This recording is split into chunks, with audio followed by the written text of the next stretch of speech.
তো ওর এখনো চেতনাই জাগেনি যে ওয়াক্ত চলে যাচ্ছে। বুঝতে পারলেন কি? আজান হয়ে গেছে, একামত হচ্ছে, চট করে দৌড় দিয়ে গিয়ে ওযু করতে করতে 2 রাকাত শেষ। এ হলো মুনাফিক। এটা সহিহ হাদিস।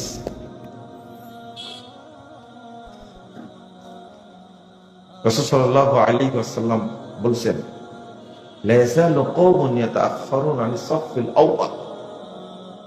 এক শ্রেণীর মানুষ সব সময় প্রথম কাতার থেকে দূরে থাকবে। কোন কাতার? প্রথম কাতারতে দূরে থাকবে। হাত্তা ইউআখিরাহুমুল্লাহু ফিন্নার। অবশেষে আল্লাহ এদেরকে জাহান্নামে নিক্ষেপ করবেন।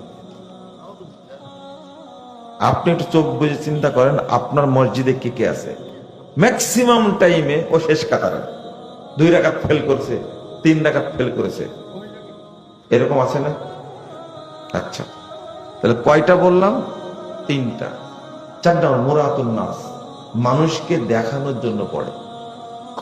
5 নম্বর কিল্লাতু যিকরিহা, সালাত পড়ে কিন্তু আল্লাহকে সময় দেয় না, খুব তাড়াহুড়া করে। কিল্লাতু যিকরিহা, আল্লাহ নিজেই বলছেন লা ইয়াযকুরুনাল্লাহা ইল্লা কলিলা। আল্লাহকে সময় দেয় না, অল্প একটু সময় দিয়ে দৌড়। 4 রাকাত সালাত পড়তে আপনার লাগে 9, 10, 11 মিনিট, আর মুনাফিক মুসল্লি 4 রাকাত পড়তে লাগলে 1.5 মিনিট।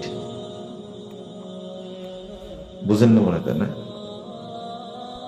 6 নম্বরটা হলো নাকরুহা, কানাকরি গোরা পদ্ময়ক।